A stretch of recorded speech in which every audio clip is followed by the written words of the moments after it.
Hello everyone. आप सभी का स्वागत है आपके अपने YouTube channel only MS YouTube classes में। जैसा कि आप सभी जानते हैं कि अभी आईएमपीवीएस आरआरबी के एग्ज़ाम हैं। सबसे पहले आरआरबी पीओ का एग्ज़ाम होगा कल 12 सितंबर को। उसके बाद 13 सितंबर को फिर एग्ज़ाम होगा आरआरबी पीओ का, और उसके बाद में 19 सितंबर और 20 सितंबर को ऑफिस असिस्टेंट का, जिसके कॉल लेटर भी आ चुके हैं।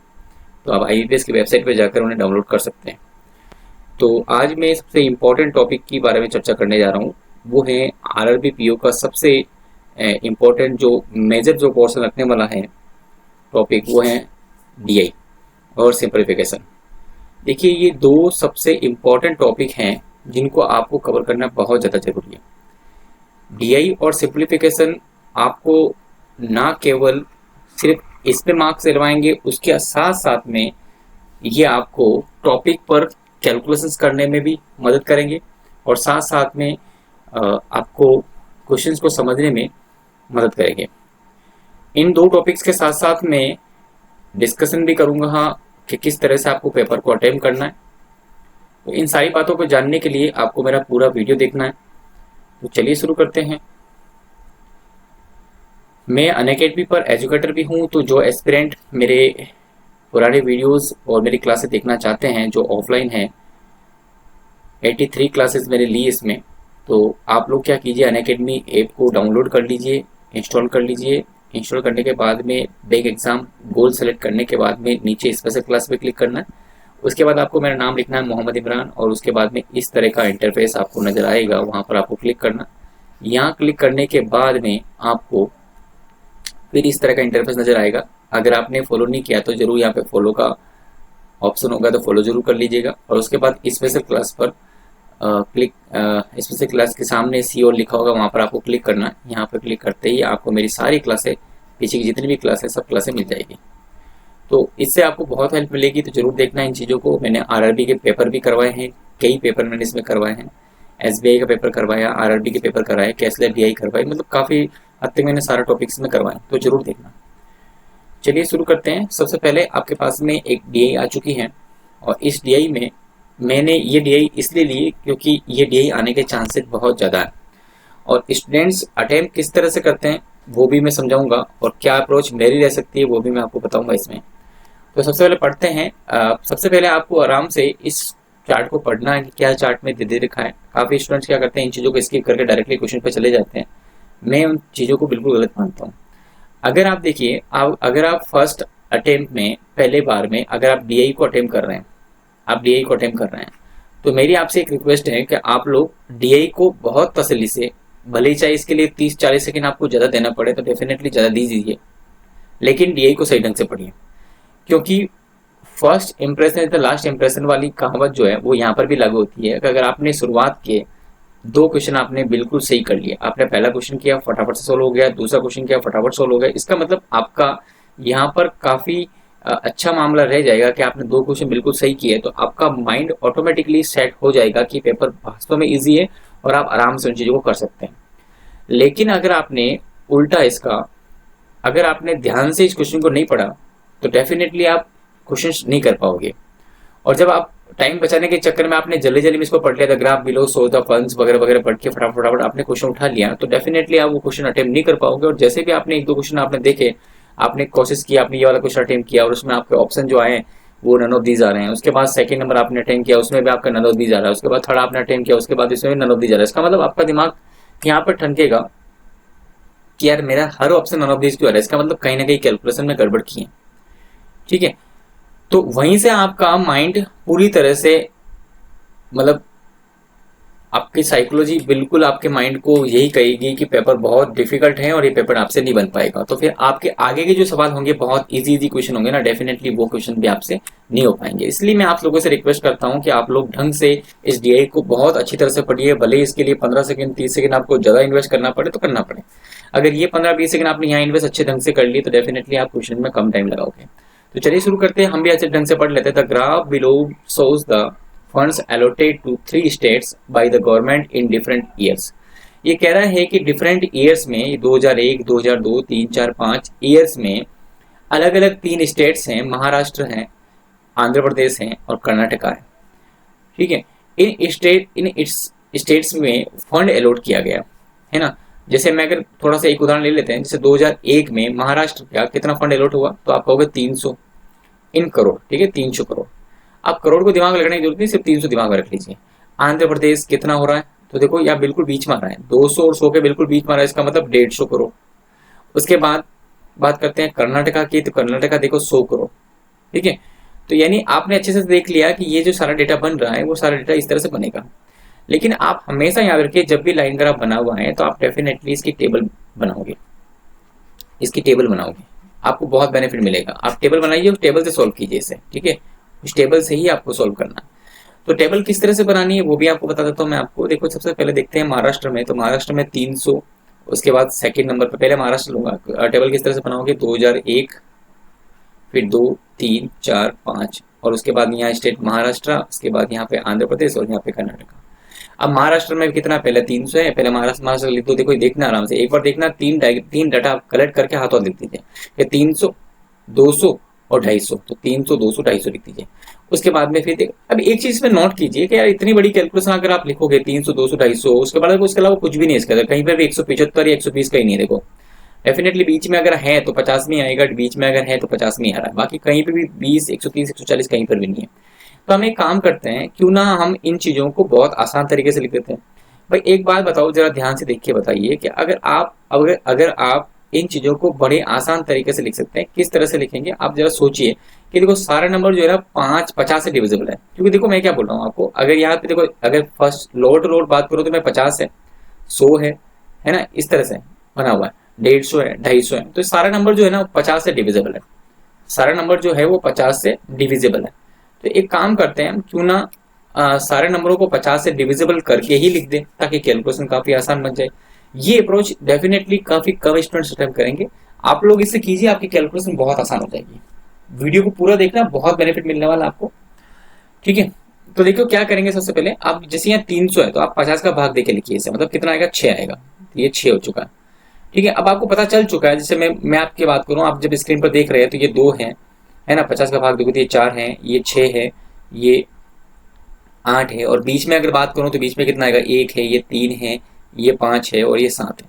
आपको स्क्रीन पे नहीं लिखनी चीजें, बस आपको सिर्फ आइडेंटिफाई करनी है। जैसे यहाँ पे कितना आएगा, 6 आएगा, 30 है ना, 50 का भाग दीजिए 6 आएगा, तो डेफिनेटली ये कितना होगा, 5 होगा, सॉरी 4 होगा, 2 कम। उसके बाद ये कितना होगा, 5 होगा, उसके बाद ये कितना होगा, 2 होगा, और ये कितना होगा, 1 होगा। तो बस आपको ये डाटा वहां पे लिखना है एग्जाम में, है ना, कि 6 है, उसके बाद में ये 4 है, उसके बाद ये 5 है, उसके बाद ये 2 है, और उसके बाद ये 1 है। सेम इस टाइप से आपको आंध्र प्रदेश की भी लिखनी है। तो आंध्र प्रदेश रेड में है, तो रेड में देखिए यहाँ पे कितना आ रहा है, यहाँ पे कितना आ रहा है, 150 आ रहा है, मतलब 50 का भाग देने पर कितना आएगा, 3 आएगा, ये 3 है। उसके बाद ये कितना होगा, 5 होगा, ये कितना होगा, 8 होगा, ये कितना होगा, दोनों के बीच में है तो 5 होगा, ये कितना होगा, 6 होगा। इस तरह से बनाना है, तो ये डेटा भी आप लिख दीजिए। तो ये से करते हैं, आप जब डेटा लिखोगे तो डेटा इस तरह का बनेगा, जो मैंने आपको देखो यहाँ पे दिखा।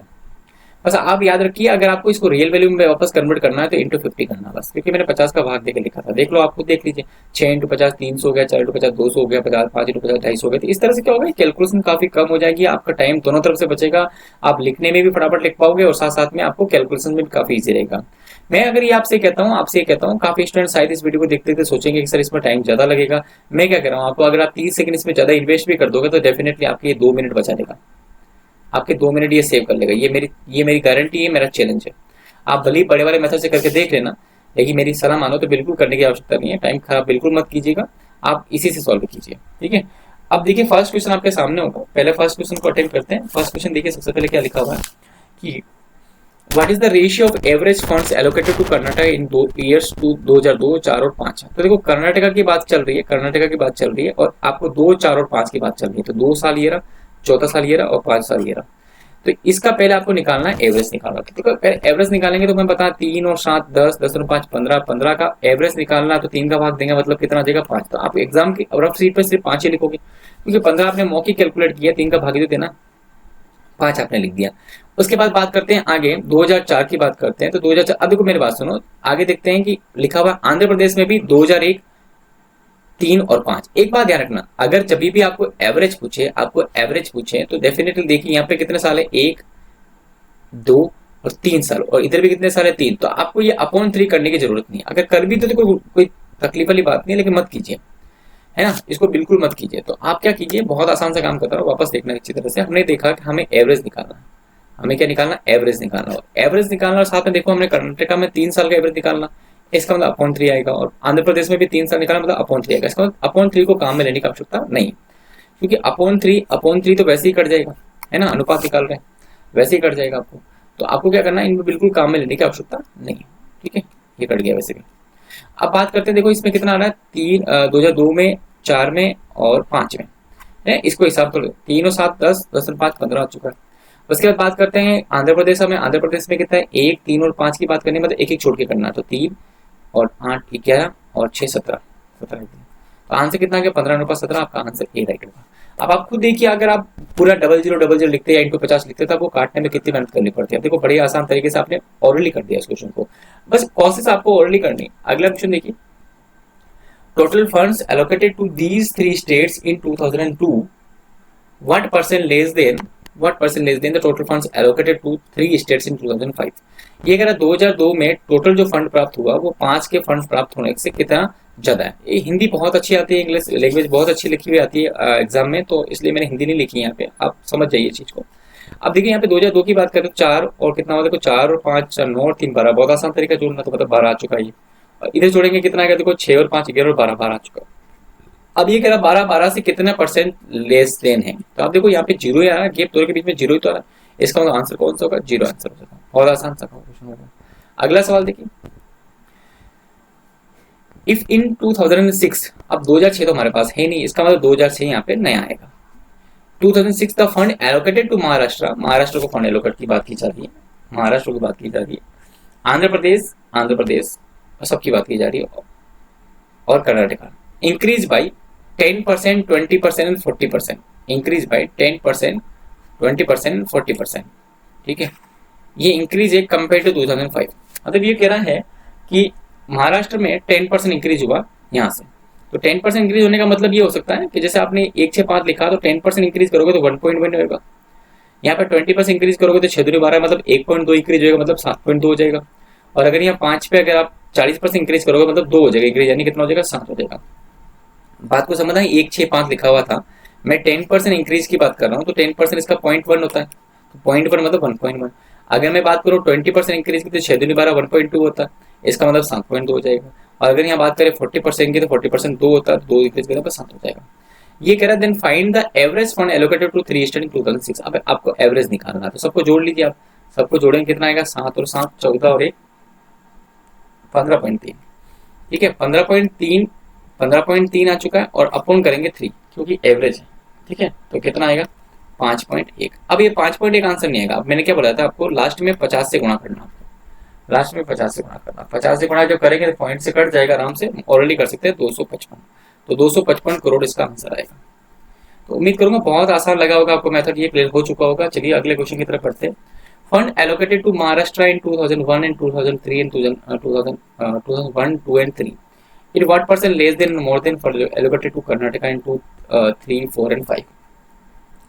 तो देखिए इस क्वेश्चन में क्या करना, बहुत आसान सा क्वेश्चन है। इस क्वेश्चन में आपको क्या करना है कि इसमें कहा गया है कि पहले आपको महाराष्ट्र में 1 2 3 निकालना पड़ेगा, बहुत आसान से काम है, 1 2 3 है ना, कंटिन्यूसली आपको तीनों निकालना था। आपने देखा कितना आया है, कितना आ चुका, 6 और 4 10 और 5 15।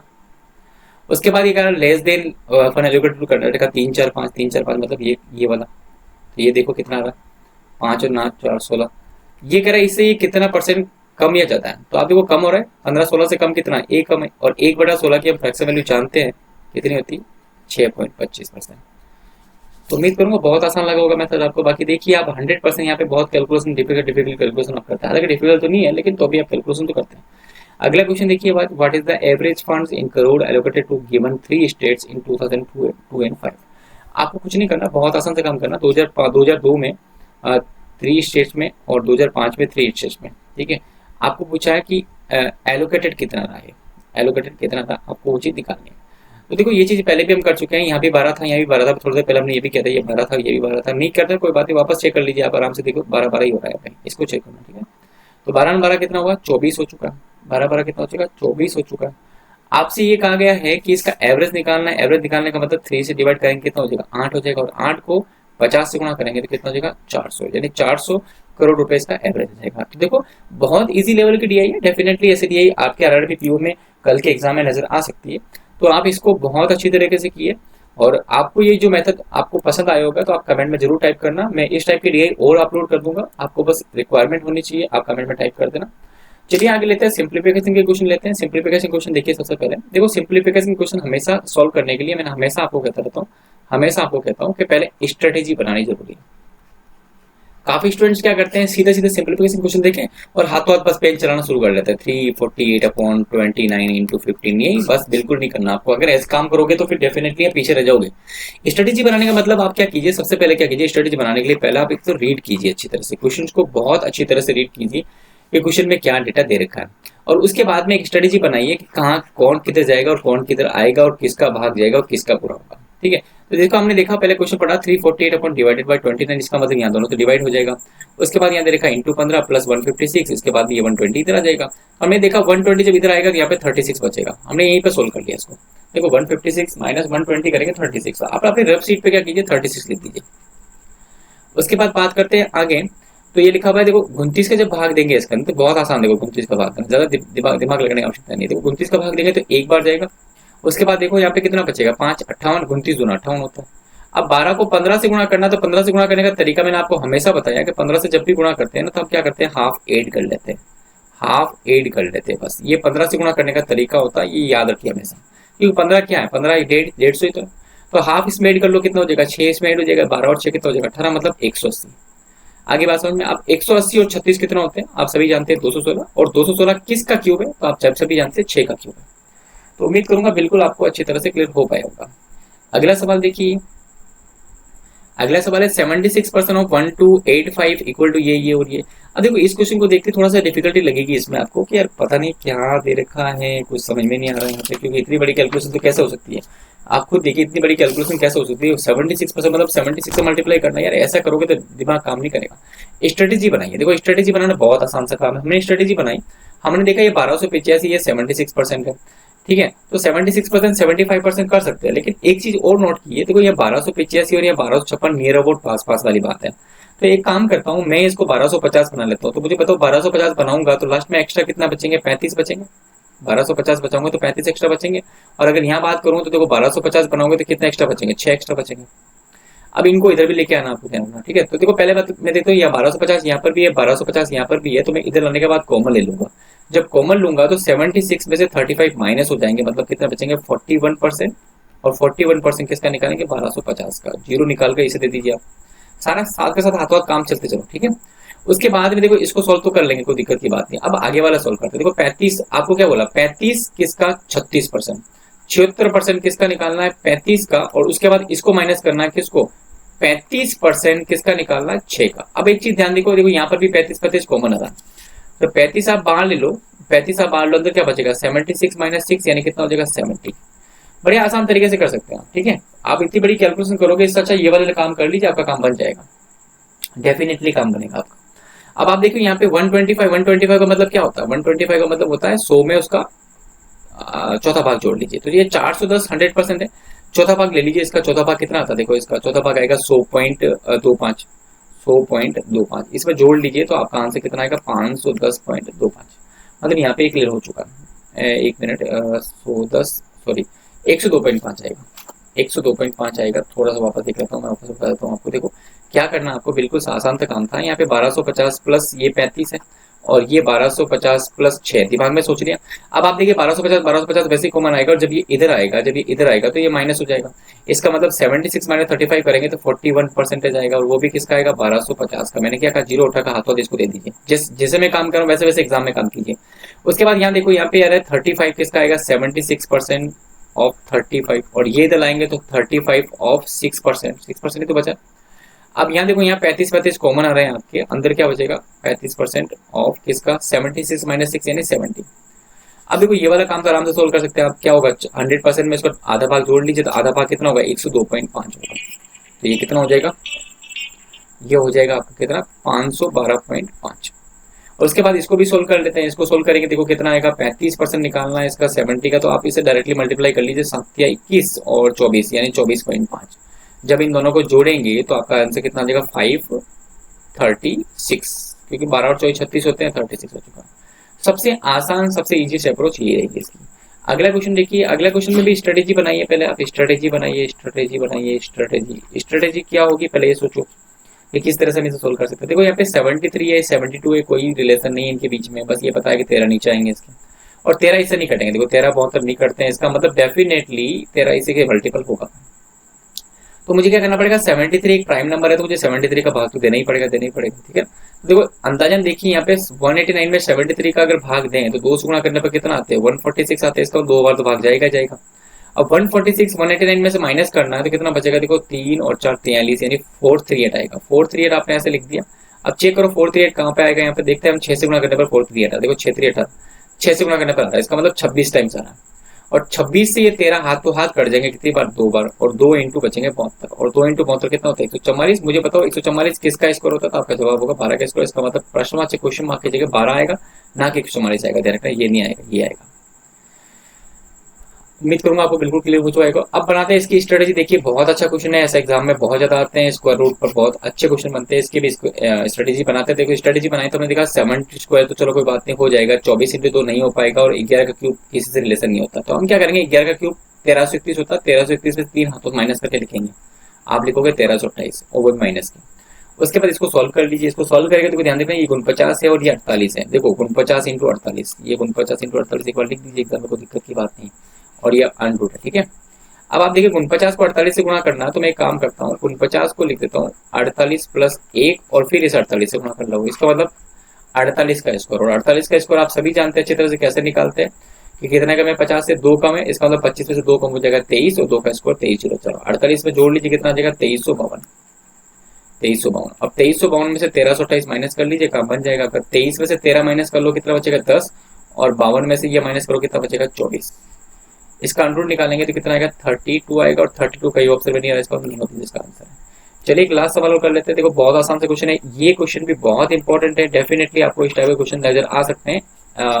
पावर पे भी क्वेश्चन काफी बनते हैं, तो पावर पे क्वेश्चन कैसे बनेंगे, देखो हमने देखा पहले पावर क्या लेनी है आपको। देखो जो पूछा वो पर ध्यान दीजिए, 0.9 बनाना आपको, हर जगह 0.9 बना लीजिए। अब इसको पूरा मत लिखिए, आप देखो ये 0.9 का स्क्वायर ही तो है, ये 0.9 का स्क्वायर ही तो है ना। तो 0.9 का जब स्क्वायर करेंगे, देखो स्क्वायर करेंगे तो जो स्क्वायर 0.9 का करेंगे तो स्क्वायर इंटू 2 क्या हो जाएगा, 4 हो जाएगा। उसके बाद में ये अपॉन है, अपॉन है इसका मतलब ये नंबर ऊपर आएगा तो माइनस हो जाएगा, और ये मुझे पता अच्छी तरह से ये 0.9 की घात 3 ही तो है, और ऊपर होल का 3 करेगा, 3 तिया कितना हो जाएंगे 9, ये हो जाएंगे माइनस, ठीक है। मैं पावर की बात कर रहा हूँ, मैं सिर्फ पावर ले रहा हूँ, इंडिसेस ले रहा हूँ, दूसरा कुछ भी ले रहा हूँ, ठीक है। उसके बाद 0.9 की घात 2 है तो प्लस हो जाएगा, कोई दिक्कत नहीं है इसमें। अब आप ध्यान से चेक कीजिए, देखो यहाँ पे क्या रहा है -3 है, -3 रहेगा तो क्या हो जाएगा +3 हो जाएगा। अब चेक कर लीजिए इसका आंसर, तो कितना होगा, देखो 4 और 2 6, 6 और 3 9 में से 9 गए बचे, कितना बचेगा 0। इसका मतलब आपका जो आंसर होगा वो कितना होगा 0 हो जाएगा, ठीक है। डी इसका आंसर होगा। तो उम्मीद करूंगा आपको बिल्कुल क्लियरली समझ में आ चुका होगा। तो लाइक करना ना भूलिए, लाइक एंड शेयर जरूर कीजिए, और जितना ज्यादा हो सके उतना ज्यादा इसको वायरल कीजिए, शेयर कीजिए। बहुत काम की, बहुत यूजफुल चीजें, और अगर आपको और भी इस पर DI और कुछ भी चाहिए आपको तो डेफिनेटली मुझे इसमें कमेंट में टाइप कीजिए। Thank you very much.